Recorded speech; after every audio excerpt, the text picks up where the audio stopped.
So I wanted to give a lot of my thoughts on the recent ZA trailer that came out today. So already, this is very not good. The graphics look a lot like Scarlet and Violet, especially the ground looks very terrible here. The walls not that bad, but like the floor just throws everything off.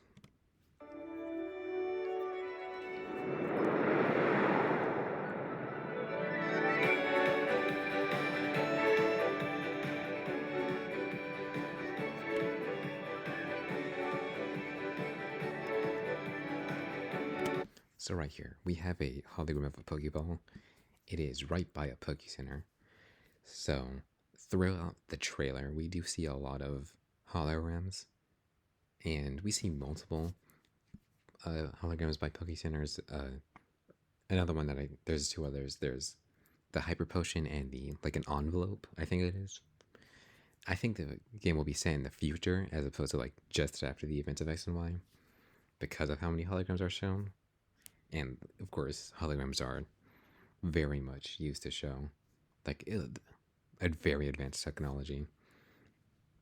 And they're not only holograms aren't by the Poke Centers. There are others, but they're very much shown by Poke Centers a lot.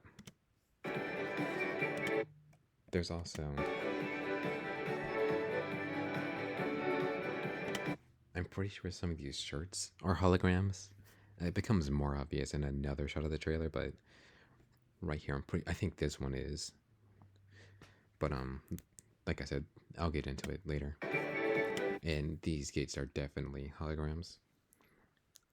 As you can see, there's like a 6 here. I think there's going to be a ranking system similar to how there was in Legends Arceus, the star rank system, which was based off of how many Pokemon how much you filled up the Pokedex.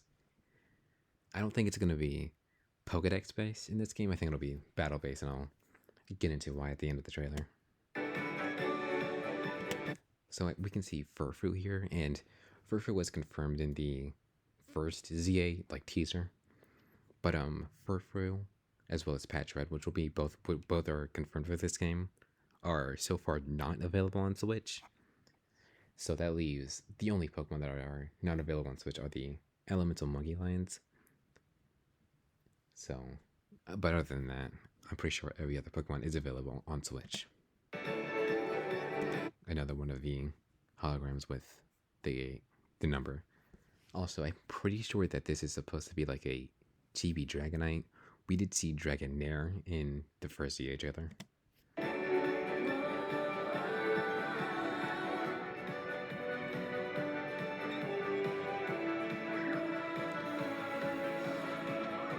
So right here, we see, I think this is going to be like the Let's Go system that we see in Scarlet and Violet. And of course, you throw Pokeballs like you do in Legends Arceus. But as you can see, this Bunnelby has stars around it, so Let's Go Pokemon don't fully knock out the Pokemon they're battling. But I'll get more into that later. When we see another Pokemon get knocked out, another wild Pokemon get knocked out.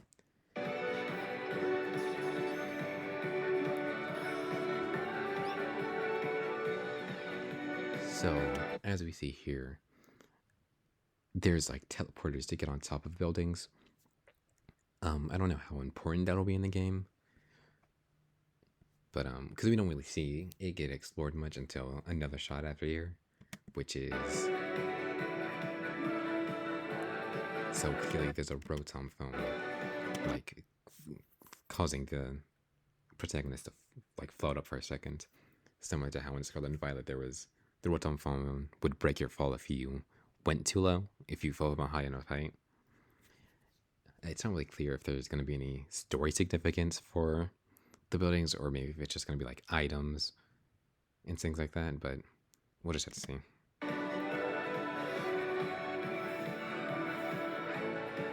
I'll get into battling later on when they talk about it more. So we see that Pipeware's main lights up here. I think some people are going to have special animations depending on the type of move they use. So similar to how Blastoise actually uses cannons in Scarlet and Violet, and Piper uses the fire type move here, and its main lights up. His main lights up. Of course, Mega Evolution, we knew that would come.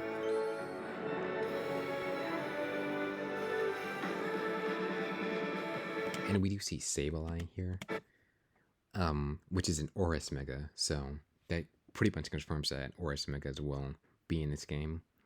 So I think pretty much any Pokemon that has a Mega will be in this game. Which makes me think there's going to be like a Diancie event, or maybe just similar to how ZA had the, you could catch Darkrai or Shaman if you had certain save data on your Switch. I don't think it's going to be how they do it, since there's no games that really represent Diancie that well, because I'm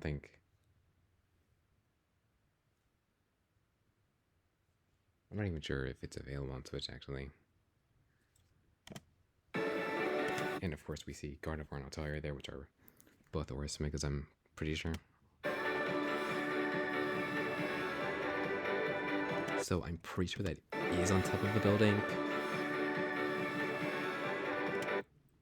because there is like this railing here and some sort of building there. This could just be like a porch, but the rival is up here.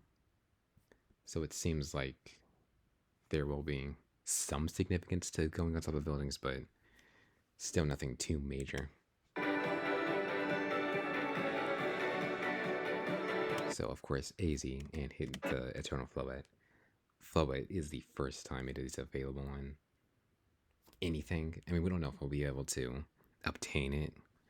We just know that it is in the game and will have some relevance, whether it'll be story relevance or just AZ will talk about it.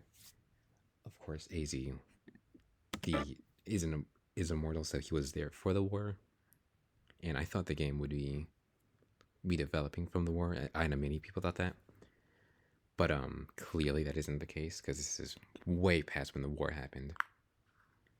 So we don't really know what they are redeveloping from. And of course, 10% Zygarde right there. Obviously, it'll be very important in the game.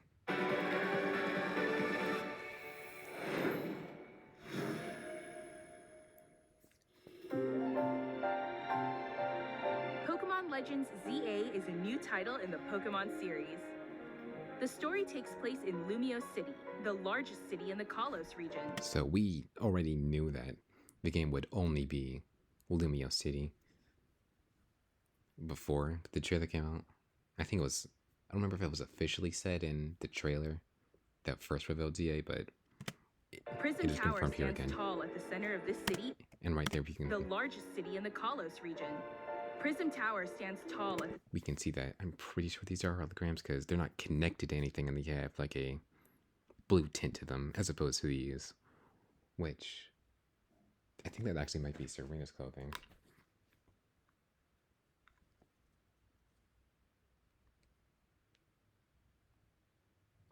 Yeah, that is, or it is slightly similar. Her dress, her skirt is longer and her actual shirt is shorter, but it is very similar to her design, her in-game design. center of this city of beautiful vistas. And as you can see, there is tall at the center of this city of beautiful vistas.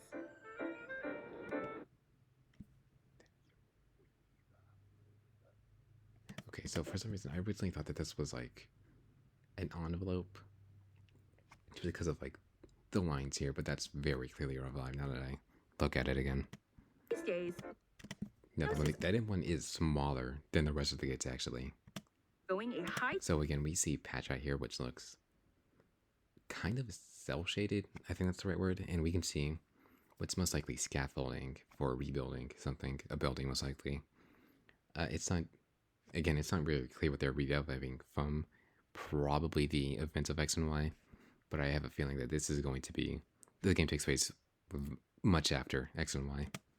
Urban redevelopment. Here we see another hologram of a full person. We do see a hologram of Lysander in X and Y, but it's not the size of a person of it, if I'm not mistaken. And we also, of course, see a Hyper Potion right by the Poké Center. plan to turn it into a city that people and Pokemon truly share. After you arrive in Lumio City to see the sights, you'll meet 3 Pokemon. So that is interesting. So your character doesn't come from Lumio City. It's possible that they're just from another town and not just like another region, because a lot of the Pokemon protagonists aren't from the region that the game is focusing on. Scarlet and Violet protagonist, the Hoenn protagonist, for example. So it could just be another case of that. But it is weird since we know that this game only takes place in Lumio City. One of which will become your first partner, Chikorita, Tepig, and Totodile. You'll choose one of these Pokemon to accompany So the thing about the starters, and Totodile. You'll choose obviously 2 of them are Johto starters. I originally thought that was because they wanted to give attention to the other 2 Johto starters after giving attention to one in Legends Arceus being Cyndaquil getting a regional variant. But that just means that Snivy doesn't have really any attention since being in Gen 5, but Tepig and Oshawott do. So it seems like a weird decision to do 2 JoJo Pokemon.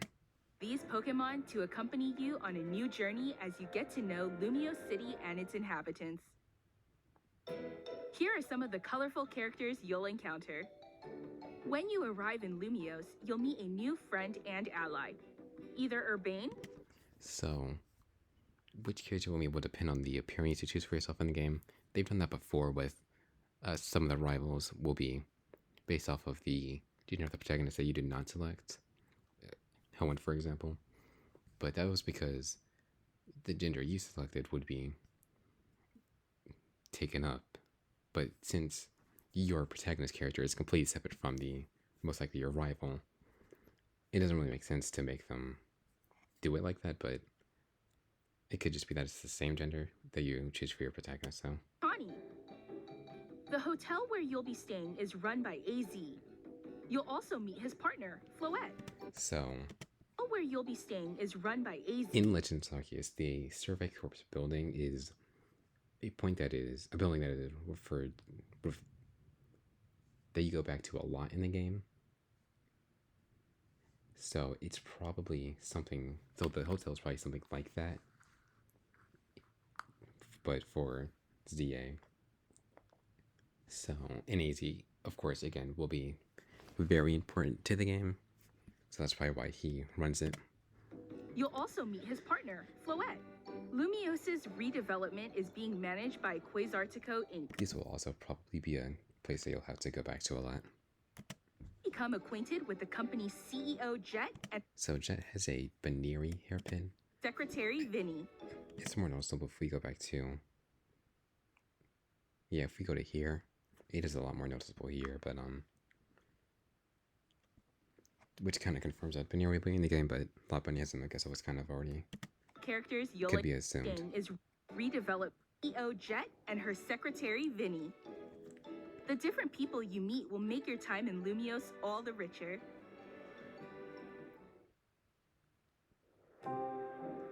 To help people and Pokemon coexist, the city has set up... right here, we see 2 gates, both with the number 1 on them. So, of course, just having rank 1 will get you multiple gates, but it is weird that since they're so close to each other, it's weird to do 2 gates, but I'm assuming they'll just have separate Pokemon. To help people and Pokemon coexist, the city has set up wild zones. These areas, located throughout Lumiose, give wild Pokemon habitats where they can thrive. So right here, we can see arrows here. This will most likely be to reflect how hard or easy the Pokemon is to catch. Like in Legends Arceus, there was the diamond that would change color based off of how hard that Pokemon was to catch. Later on, when they do the Flaaffy versus Chikorita, the arrows do change color based off how many there are, so it seems like it'll be based off of how many arrows there are and the color. Of these wild Pokemon, aim carefully, then throw a Pokeball. If you're having a hard time catching one, have A couple things here. So Chikorita has disarming voice, which it doesn't get normally. Some people have theorized that it's because it'll get either a fairy type Meganium will get a fairy type Colosseum form or a fairy type Mega. I think it's more likely it'll be a Mega because I don't think they're going to do regional variants since this is either present day or the future. And we see that the 5e has orange arrows as opposed 2 orange arrows as opposed to the 4 yellow arrows that the fledgling had. And right your here Pokemon use its we see 5e does enough damage that would be fainted, which prompts up you to throw a Pokeball, target. which is a little obviously that's different from the standard where if you faint a wild Pokemon, you can't catch it, which is something that has caused confusion in the Pokemon fandom. So it's good to see that you can actually catch a Pokemon if you accidentally faint them, like a shiny, for example. If you're having Also, a hard time catching one, have one. We see right here, leafage is grayed out and is like filling up. I think that'll lead into something that they'll say right in the next. I think it's right after this. And we also see that the gates will be a fly point or fast shuffle point. Pokemon use its moves to weaken the target, making it easier to catch.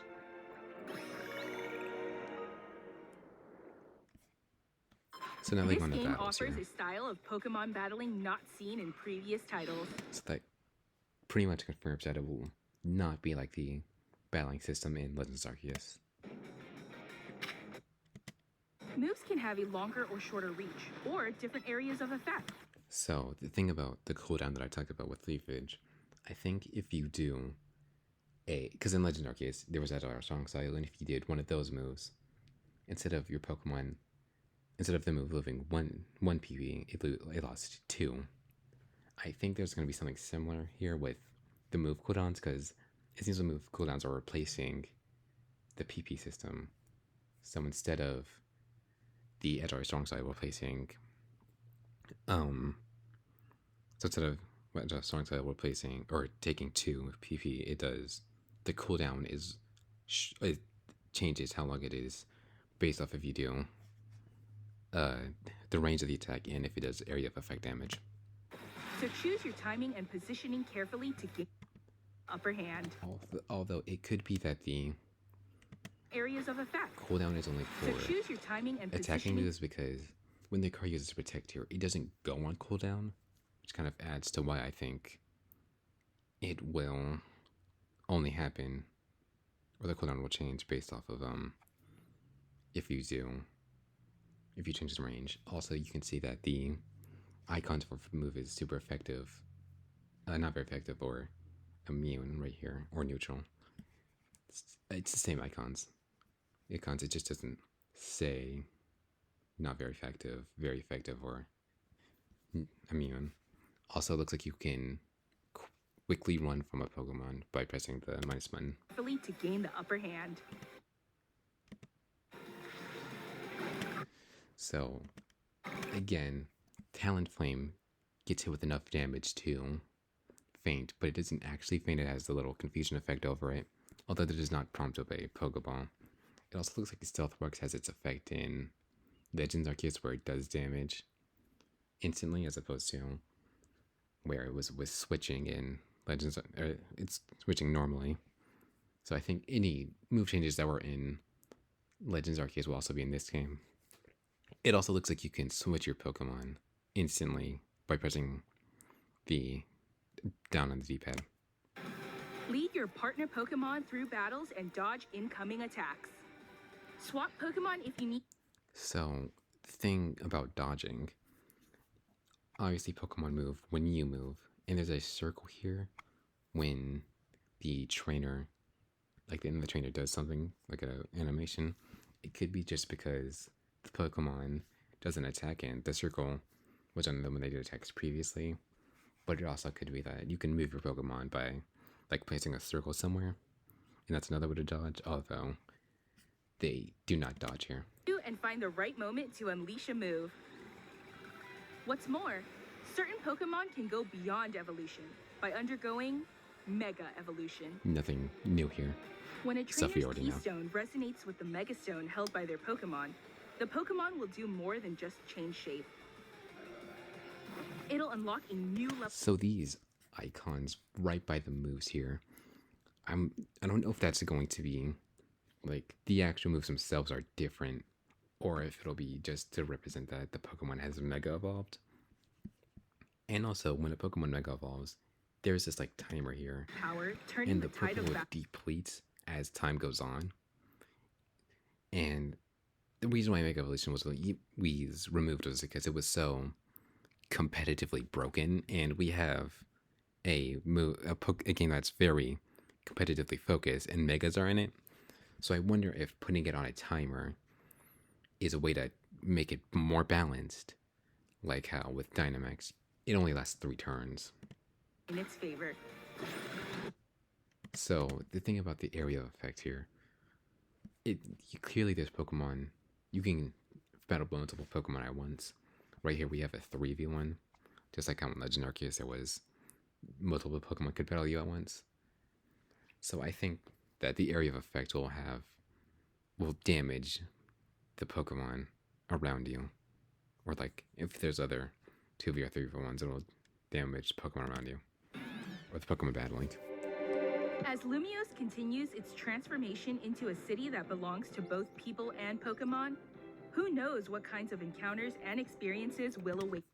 Also, the Zygarde cell right here is like see-through, similar to how other Pokemon have some sort of effect now in Scarlet and Violet. Pokemon Legends ZA, coming late 2025. Then one more part of the trailer.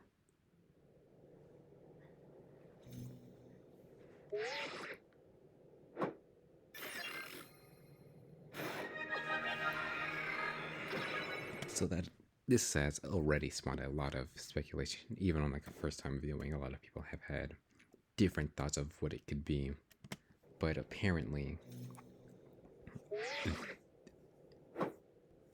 this right here, the Japanese text in the Japanese trailer says something along the lines of trainer rank up announcement.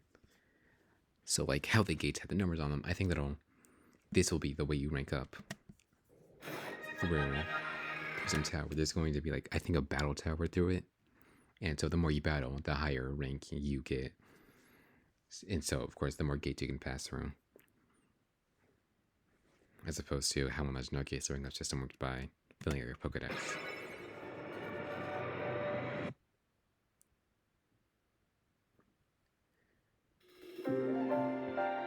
Pokemon Legends ZA is scheduled to release in late 2025.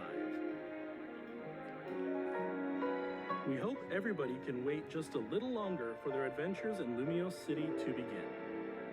That concludes our announcements for today. Thank you very much for watching.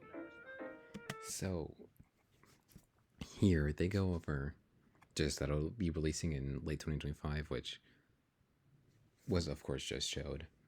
But with the Pokemon Champions trailer, it said that it'll be releasing on the Nintendo Switch family of systems, but they don't say anything about the console it's releasing on.